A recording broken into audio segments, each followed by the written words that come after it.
Nous sommes là des millions de personnes qui pensent nuit sur la belle étoile. Les enfants, les femmes, tous les jours.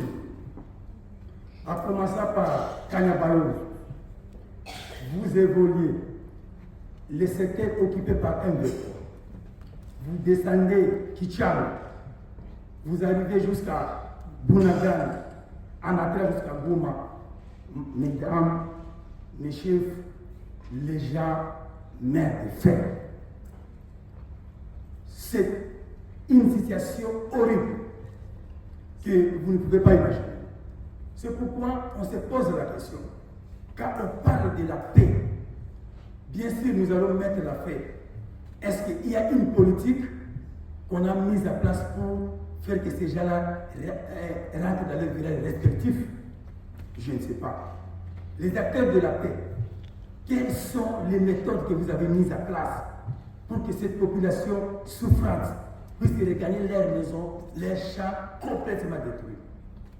Aujourd'hui, en Ituri, il y a la présence de l'armée ougandaise.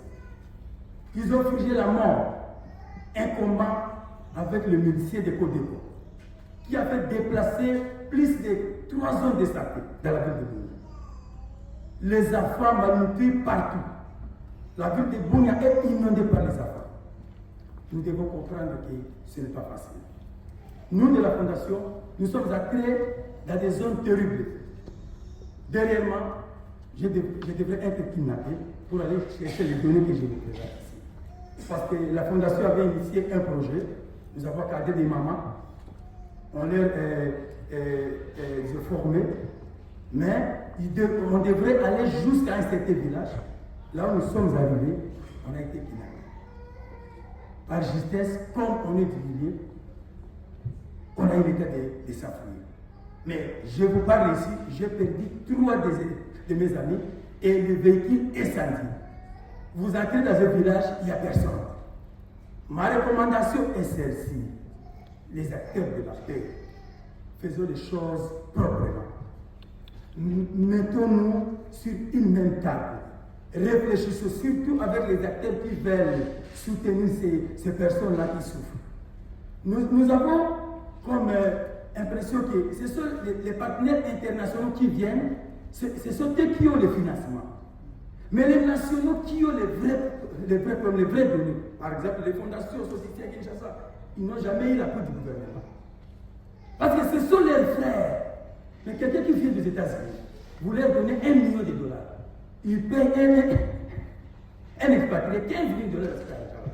Mais si vous prenez les Congolais, vous leur dotez avec des moyens, ils vont servir leurs frères.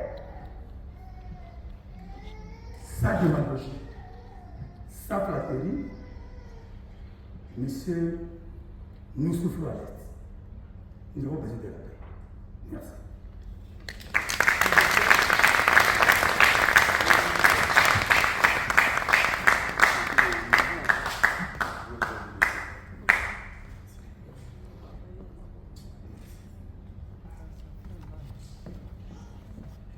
Je ne sais pas si vous avez ressenti ce que j'ai senti moi. Vous avez compris que ce n'est pas facile.